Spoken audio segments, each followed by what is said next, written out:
जय हिंद दोस्तों, स्वागत है एक बार फिर से आपका लूसेंट के ऑब्जेक्टिव सेशन में, जिसमें हम भारतीय इतिहास को कवर कर रहे हैं। और आज हम महाजन पद काल को शुरू करके और इसे समाप्त भी कर देंगे। ठीक, इसमें मैंने टोटल महाजन पद के 56 प्रश्न थे और उस 56 प्रश्नों को मैंने इसमें लिया है और एक ही वीडियो में महाजन पद जो है वो समाप्त हो जाएगा। तो बिना किसी देरी के चलिए हम सेशन को स्टार्ट करते हैं और देखते हैं एक एक करके सभी प्रश्नों को। सबसे पहला प्रश्न है हमारा, सूची 1 को सूची 2 से सुमेलित कीजिए। ठीक, सूची 1 को क्या करना है, सूची 2 से सुमेलित करना है। एक तरफ महाजन पद दिया गया है और दूसरी तरफ उसकी राजधानी दी गई है। तो चलिए हम एक एक करके सबको मिलाते हैं। सबसे पहले देखते हैं गंधार। तो गंधार की राजधानी कहाँ थी, तो तक्षशिला हो जाएगी। गंधार की राजधानी कहाँ थी, तक्षशिला। तो ए का क्या हो जाएगा, 4 हो जाएगा। ठीक, दूसरा है सूरसेन। सूरसेन की राजधानी थी मथुरा, तो बी का हो जाएगा ए। सी का वत्स। वत्स की राजधानी थी कौशाम्बी, तो सी का हो जाएगा 2। और आखिरी 4 कौशल का राजधानी था श्रावस्ती। ठीक, तो इस प्रकार से हमारा ऑप्शन कौन सा हो जाएगा, तो ऑप्शन हमारा ए बिल्कुल सही है। ठीक, ए बिल्कुल सही है। गंधार की राजधानी तक्षशिला, सूरसेन की राजधानी मथुरा, वत्स की राजधानी कौशाम्बी और कौशल की राजधानी श्रावस्ती। ठीक, चलिए हम नेक्स्ट प्रश्न की तरफ चलते हैं। अगला प्रश्न है हमारा, हर्यक वंश के किस शासक को कुनिक कहा जाता था। ऑप्शन है ए बिंबिसार, बी उदाइन, सी अजातशत्रु या डी इनमें से कोई नहीं। हम लोग का सही आंसर हो जाएगा सी अजातशत्रु। हर्यक वंश के शासक अजातशत्रु को कुनिक कहा जाता था, तो सी बिल्कुल सही आंसर है। चलिए नेक्स्ट क्वेश्चन की तरफ मूव करते हैं। प्रश्न संख्या 3, किस शासक ने गंगा एवं सोन नदियों के संगम पर पाटलिपुत्र नामक नगर की स्थापना की थी। ऑप्शन है ए अजातशत्रु, बी उदाइन, सी अशोक या डी घनानंद। हम लोग का सही आंसर हो जाएगा बी उदाइन। उदाइन ने गंगा और सोन नदियों के संगम पर पाटलिपुत्र नगर की स्थापना की थी, तो हम लोग का आंसर बी बिल्कुल सही है। बीपीएससी में इस प्रश्न को 2 बार पूछा गया है। चलिए अब नेक्स्ट प्रश्न को देखते हैं। प्रश्न संख्या 4। प्रश्न संख्या 4 कहा है कि शिशुनाग वंश का वह कौन सा शासक था जिसके समय में वैशाली में द्वितीय बौद्ध संगीति का आयोजन किया गया। उसे काकवर्ण के नाम से भी जाना जाता था। ऑप्शन है ए शिशुनाग, बी कालाशोक, सी नंदीवर्धन और डी इनमें से कोई नहीं। तो हम लोग का सही आंसर हो जाएगा बी कालाशोक। कालाशोक के समय में द्वितीय बौद्ध संगीति जो कि वैशाली में हुआ था, तो हम लोग का आंसर बी बिल्कुल सही हो जाएगा। चलिए नेक्स्ट प्रश्न की तरफ चलते हैं। हम अगला प्रश्न देखते हैं। अगला प्रश्न हमारा, 323 ईसा पूर्व में सिकंदर महान की मृत्यु हुई। कहाँ पे हुई थी, फारस में, बी बेबीलोन में, सी मेसोडोनिया में या डी तक्षशिला में। तो हम लोग का सही आंसर हो जाएगा बी बेबीलोन में। 323 ईसा पूर्व में सिकंदर महान की मृत्यु कहाँ हुई थी, बेबीलोन में हुई थी, तो बी इसका बिल्कुल सही आंसर हो जाएगा। ठीक, नेक्स्ट देखते हैं प्रश्न संख्या 6। सिकंदर महान एवं पोरस की सेनाओं ने निम्नलिखित में से किस नदी के आमने सामने वाले तटों पर पड़ाव डाला हुआ था। ऑप्शन है ए रावी, बी झेलम, सी सतलज या डी चेनाब। सही आंसर हो जाएगा बी झेलम। अगला प्रश्न देखते हैं। प्रश्न संख्या 7, किस प्रकार का मृदभांड भारत में द्वितीय नगरीकरण या शहरीकरण के प्रारंभ का प्रतीक माना गया। ऑप्शन है ए गेरू रंग वाले मृदभांड, बी चित्रित धूसर मृदभांड, सी उत्तरी काले पॉलिशकृत बर्तन या डी काले और लाल बर्तन। हम लोग का सही आंसर हो जाएगा सी उत्तरी काले पॉलिशकृत बर्तन, इसका सही आंसर हो जाएगा। नेक्स्ट प्रश्न की तरफ चलेंगे हम। प्रश्न संख्या 8, पाली ग्रंथों में गांव के मुखिया को क्या कहा गया है। ऑप्शन है ए ग्रामक, बी भोजक या ग्राम भोजक, सी ज्येष्ठक या डी ग्रामपति। तो हम लोग का सही आंसर हो जाएगा बी भोजक या ग्राम भोजक कहा गया है। ठीक, पाली ग्रंथों में गांव के मुखिया को। अगला प्रश्न देखते हैं। प्रश्न संख्या 9, उज्जैन का प्राचीन नाम था अवंतिका, तक्षशिला, कान्यकुब्ज या धान्यकटक। हम लोग का सही आंसर हो जाएगा ए अवंतिका। उज्जैन का प्राचीन नाम था अवंतिका, ए इसका बिल्कुल सही आंसर है। अगला प्रश्न देखते हैं। प्रश्न संख्या 10, नंद वंश का संस्थापक कौन था। ऑप्शन है ए महापदम नंद, बी कालाशोक, सी घनानंद या डी नागार्जुन। सही आंसर हो जाएगा ए महापदम नंद जो था नंद वंश का संस्थापक था। ठीक, तो हम लोग का आंसर ए बिल्कुल सही हो जाएगा। अगर अंतिम पूछता तो घनानंद कह देते। चलिए नेक्स्ट क्वेश्चन को देखते हैं। प्रश्न संख्या 11, ग्रीक या यूनानी लेखकों द्वारा किसे अग्रमीज या जेंडरमीज कहा गया?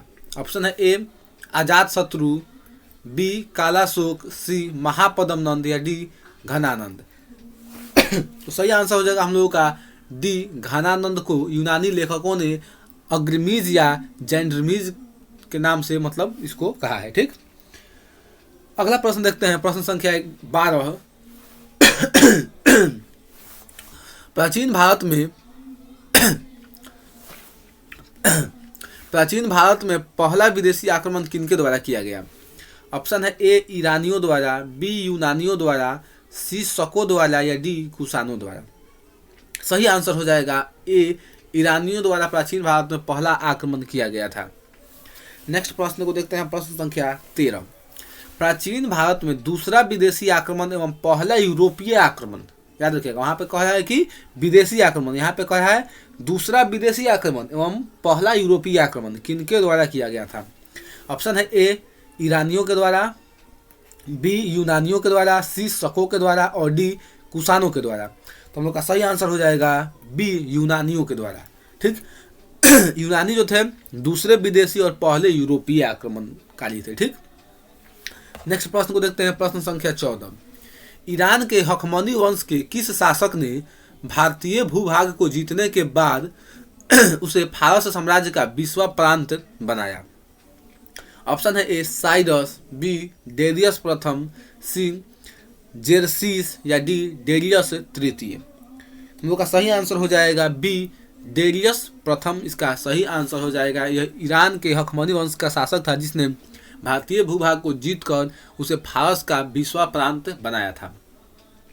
नेक्स्ट देखते हैं। प्रश्न संख्या 15, हाइडेस्पस या वितस्ता का युद्ध, वितस्ता जो था झेलम का प्राचीन नाम था, का युद्ध किन शासकों के बीच हुआ?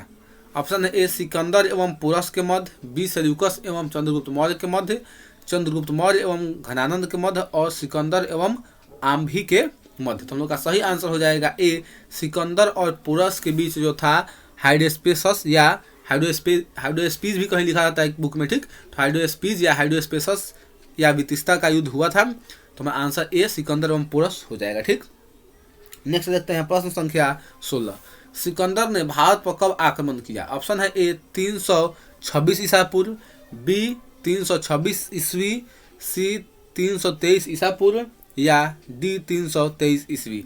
सही आंसर हो जाएगा ए 326 ईसा पूर्व, इसका सही आंसर हो जाएगा।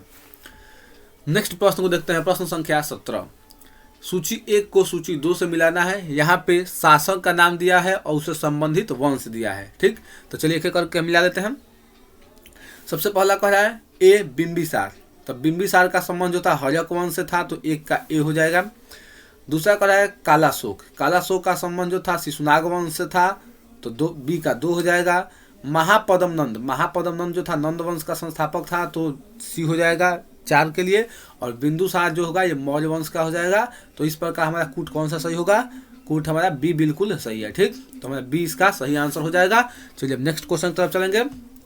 प्रश्न संख्या 18, सूची 1 को सूची 2 के साथ सम्मिलित करना है। यहाँ पे भी एक तरफ महाजन पद दिया है और दूसरी तरफ उसके आधुनिक क्षेत्र को दिया है। तो चलिए एक एक करके सबको देखते हैं। सबसे पहला दिया है मगध, तो मगध का आधुनिक क्षेत्र है पटना एवं गया के आसपास के जिले। ठीक, तो 1 का ए हो जाएगा। वत्स, वत्स का आधुनिक क्षेत्र इलाहाबाद हो जाएगा, तो बी का 2 हो जाएगा। कौशल, कौशल का आधुनिक क्षेत्र अवध हो जाएगा। और अवंती का आधुनिक क्षेत्र मालवा हो जाएगा, जो कि मध्य प्रदेश में पड़ता है। तो इस प्रकार हम लोग का कौन सा कूट सही हो जाएगा? कूट ए इसका सही आंसर हो जाएगा। तो 18 का ए बिल्कुल सही है। नेक्स्ट देखते हैं। प्रश्न संख्या 19, मगध की प्रथम राजधानी कौन सी थी? ऑप्शन है ए पाटलिपुत्र, बी वैशाली, सी गिरिव्रज या राजगिरी या डी चंपा। तो हम लोग का सही आंसर हो जाएगा सी गिरिव्रज या राजगिरी जो थी मगध की प्रथम राजधानी थी। तो सी इसका बिल्कुल सही आंसर हो जाएगा। बीपीएससी ने इसको 2 बार पूछा है, 2 बार पूछा है। ठीक, चलिए नेक्स्ट देखते हैं। प्रश्न संख्या 20, किस शासक द्वारा सर्वप्रथम पाटलिपुत्र का राजधानी के रूप में चयन किया गया?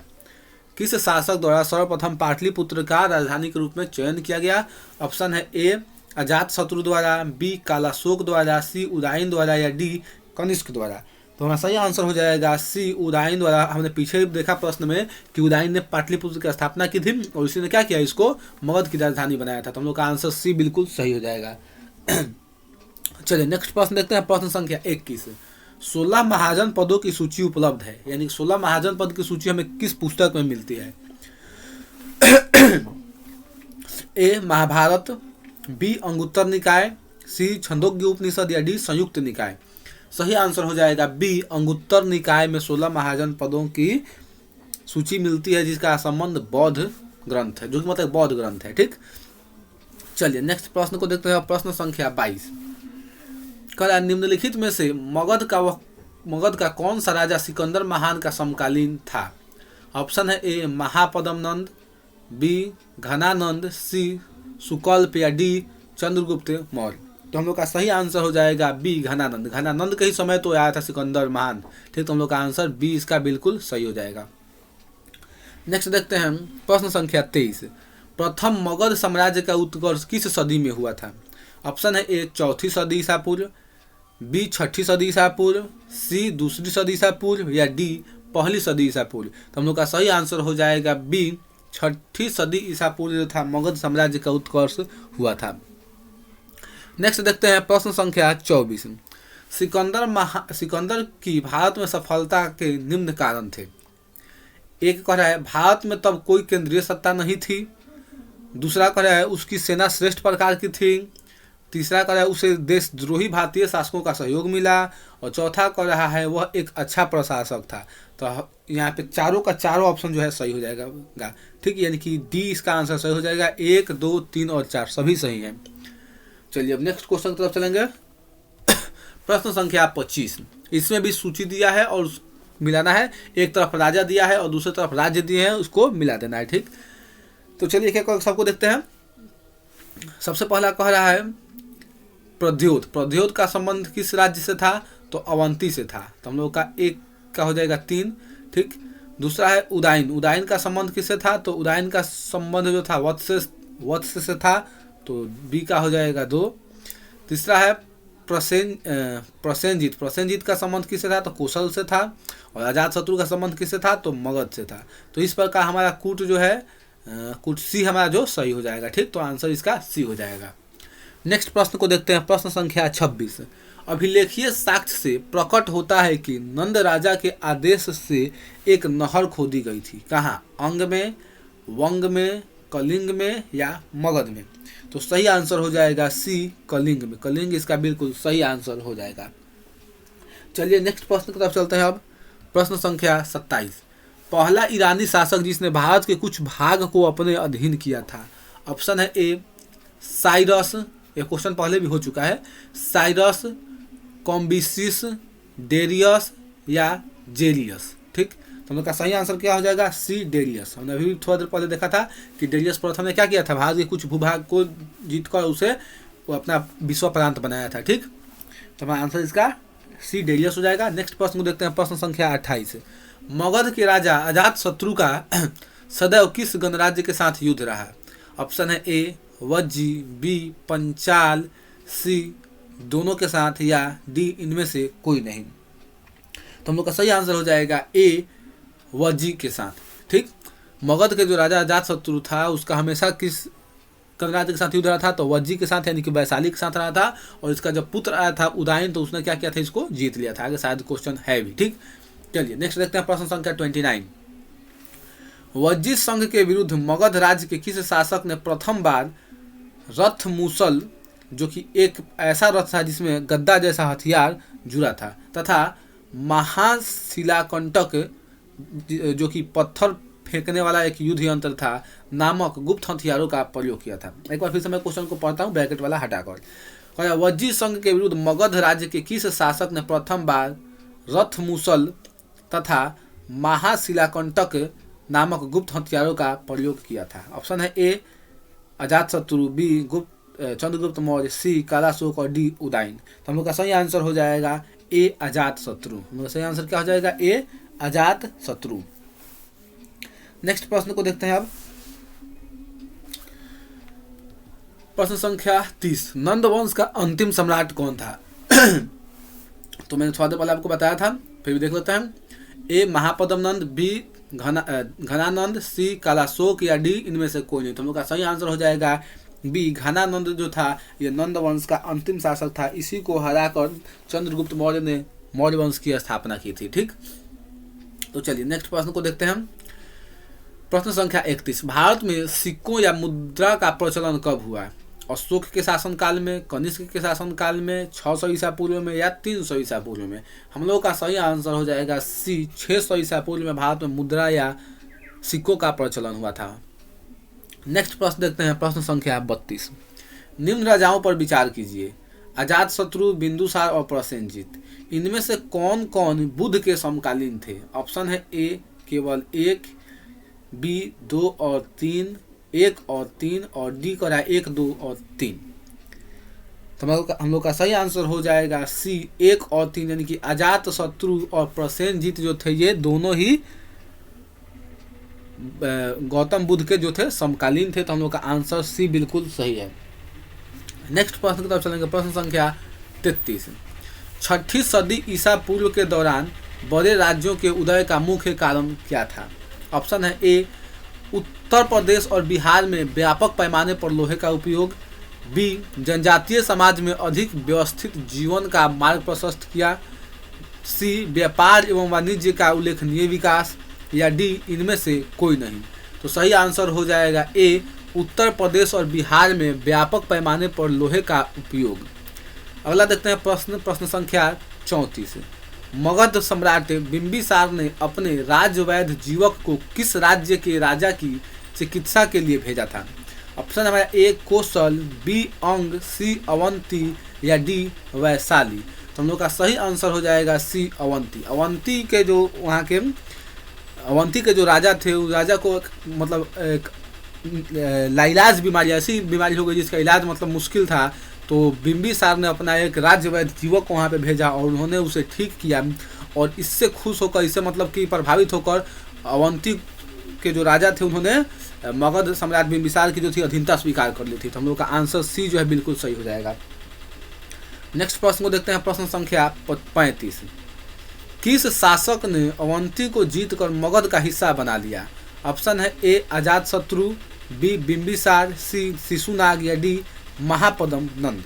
तो हम लोग का सही आंसर हो जाएगा सी शिशुनाग। शिशुनाग ने अवंती को जीतकर मगध का हिस्सा बना दिया। तो हम लोग का आंसर सी जो है बिल्कुल सही हो जाएगा। नेक्स्ट प्रश्न को देखते हैं। प्रश्न संख्या 36, किस मगध सम्राट ने अंग का विलय अपने राज्य में कर लिया? ऑप्शन है ए बिंबिसार, बी अजातशत्रु, सी उदयन, सी शिशुनाग। ए बिंबिसार, बी अजातशत्रु, सी उदयन और डी शिशुनाग। ठीक, तो हम लोग का सही आंसर हो जाएगा ए बिंबिसार। बिंबिसार ने अंग का विलय अपने राज्य में किया था। नेक्स्ट प्रश्न देखते हैं। प्रश्न संख्या 37, शिशुनाग ने किस राज्य का विलय मगध साम्राज्य में नहीं किया?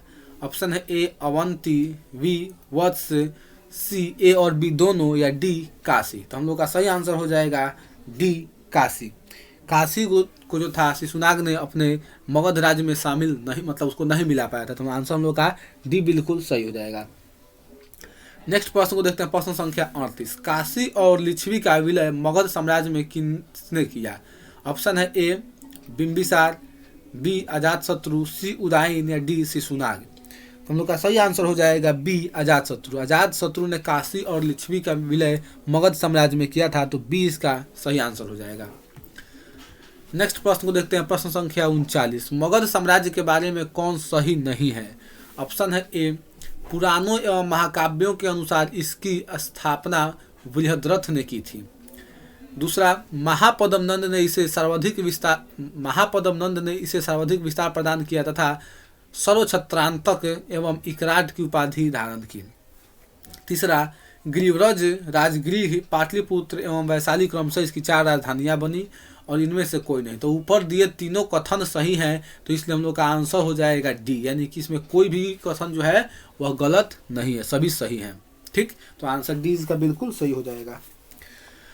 नेक्स्ट देखते हैं प्रश्न संख्या 40। कह रहा है सिकंदर के आक्रमण के समय उत्तर भारत पर निम्नलिखित राजवंशों में से किस एक का शासन था? नंद वंश का, मौर्य वंश का, शुंग वंश का और कण्व वंश का। तो हम लोग का सही आंसर हो जाएगा ए, नंद वंश का, क्योंकि जब सिकंदर ने आक्रमण किया था तो उस समय कौन था वहाँ का राजा? घनानंद था, और घनानंद किस वंश का था? नंद वंश का था। तो आंसर हम लोग का ए बिल्कुल सही हो जाएगा। नेक्स्ट देखते हैं प्रश्न संख्या 41। निम्नलिखित में से कौन सा एक ईसा पूर्व 6ठी सदी में प्रारंभ में भारत का सर्वाधिक शक्तिशाली नगर राज्य था? गांधार, कंबोज, काशी या मगध।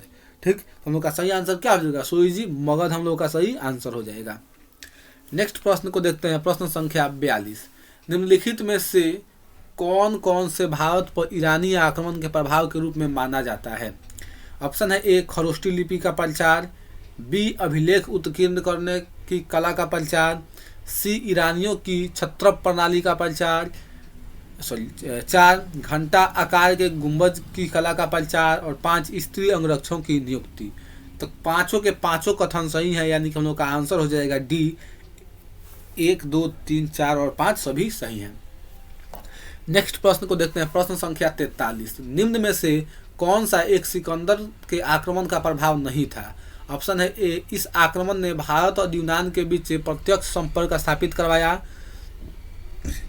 बी, इस आक्रमण ने पश्चिमोत्तर भारत में यूनानियों की स्थापना का मार्ग प्रशस्त किया, सी, सिकंदर अनेक उपनिवेशों की स्थापना के लिए उत्तरदायी था, या डी, उसने भारत को यूनान का रियासत बनाया। तो हम लोग का सही आंसर हो जाएगा डी, उसने भारत को यूनान का रियासत बनाया, यह प्रभाव नहीं था। हम लोग का आंसर डी यानी कि सही हो जाएगा।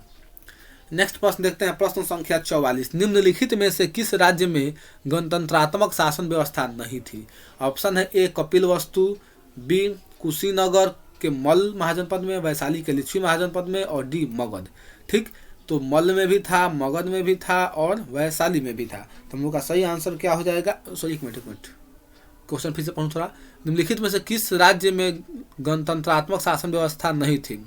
तो कपिलवस्तु के शाक्य में था, कुशीनगर के मल्ल में भी था, वैशाली के लिच्छवी में भी था, मगध महाजनपद में जो था वहाँ पे गणतंत्रात्मक शासन नहीं था। तो हम लोग का आंसर डी बिल्कुल सही हो जाएगा। हम लोग का आंसर डी बिल्कुल सही हो जाएगा। चलिए अब नेक्स्ट प्रश्न की तरफ चलेंगे। अब हम प्रश्न संख्या 45। निम्नलिखित में से किसे सैनिया, जिसका अर्थ होता है नियमित और अस्थायी सेना रखने वाला, कहा जाता था? ऑप्शन है ए, बिंबिसार, बी, अजातशत्रु, सी, उदयन और डी, शिशुनाग। सही आंसर हो जाएगा हम लोगों का ए, बिंबिसार। बिंबिसार को सैनिया कहा जाता था, जिसका अर्थ होता है अस्थायी सेना रखने वाला। नेक्स्ट प्रश्न देखते हैं, प्रश्न संख्या 46। निम्नलिखित में से किसे उग्रसेन, जिसका अर्थ होता है भयानक सेना का स्वामी, कहा जाता था? ऑप्शन है ए, महापद्मनंद, बी, घनानंद, सी, शिशुनाग या डी, बिंबिसार। तो हम लोगों का सही आंसर हो जाएगा ए, महापद्मनंद को उग्रसेन यानी कि भयानक सेना का स्वामी कहा जाता था। नेक्स्ट देखते हैं, प्रश्न संख्या 47। डेरियस प्रथम ने 1516 बीसी में सिंधु के तटवर्ती भूभाग को जीत कर उसे ईरान का 20वां प्रांत बनाया। उससे कितना राजस्व प्राप्त होता था? ये थोड़ा उठपटांग टाइप का प्रश्न है। ऑप्शन है ए, 360 टैलेंट, बी, 370 टैलेंट, सी, 260 टैलेंट या डी, 270 टैलेंट। वहाँ की मुद्रा रही होगी। ठीक, तो हम लोग का सही आंसर हो जाएगा ए, 360 टैलेंट वहाँ से जो था वह राजस्व प्राप्त करता था। ठीक, तो हम लोग का आंसर ए बिल्कुल सही हो जाएगा। नेक्स्ट प्रश्न देखते हैं, प्रश्न संख्या 48। निम्नलिखित में से कौन सिकंदर के साथ भारत आने वाला इतिहासकार नहीं था? ऑप्शन है ए, नियार्कस आया था, बी, एनासिक्रिटिस ये भी आया था, एरिस्टोबुलस ये भी आया था। तो हम लोग का सही आंसर हो जाएगा हेरोडोटस। हेरोडोटस जो था वह सिकंदर के साथ भारत नहीं आया था। तो हम लोग का आंसर हो जाएगा डी, बिल्कुल सही आंसर है। नेक्स्ट प्रश्न की तरफ चलेंगे हम, प्रश्न संख्या 49। महाजन पद काल में श्रेणियों के संचालक को क्या कहा जाता था? श्रेष्ठीन, सेठ, जेठक या ग्राम भोजक। तो हम लोग का सही आंसर हो जाएगा ए, श्रेष्ठीन। महाजन पद काल में श्रेणियों के संचालक को श्रेष्ठीन कहा जाता था। तो हम लोग का आंसर ए बिल्कुल सही है। नेक्स्ट प्रश्न को देखते हैं, प्रश्न संख्या 50। गृहपति का अर्थ क्या होता था? धनी किसान, बी धनी व्यापारी, या सी धनी व्यक्ति, या डी इनमें से कोई नहीं। तो सही आंसर हो जाएगा हम लोगों का ए धनी किसान। गृहपति का अर्थ क्या होता था? ए धनी किसान। तो ए बिल्कुल सही आंसर है। नेक्स्ट प्रश्न की तरफ चलेंगे हम। प्रश्न संख्या 51। सूची 1 को सूची 2 के साथ सुमेलित कीजिए। सूची 1 में कह रहा है अष्टकुलक। अष्टकुलक का अर्थ क्या होता है? सब एक एक करके चलिए देख लेते हैं हम। सबसे पहला है अष्टकुलक। तो अष्टकुलक का अर्थ होता है परामर्शदायी संस्था। वह संस्था जो परामर्श देगी उसको अष्टकुलक कहा जाता था। अगला है महामात्र। महामात्र कहा जाता था ऊंची कोटि के अधिकारी को महामात्र कहा जाता था। बलि साधक। बलि साधक कहा जाता था किसानों से कर वसूलने वाले अधिकारी को बलि साधक कहा जाता था। और शैल्किक या शुल्काध्यक्ष कहा जाता था शिल्पियों एवं व्यापारियों से शुल्क या चुंगी वसूलने वाला अधिकारी। तो इस प्रकार हम लोग का आंसर हो जाएगा ए बिल्कुल सही आंसर है इसका। ठीक, नेक्स्ट प्रश्न की तरफ चलेंगे। प्रश्न संख्या 52।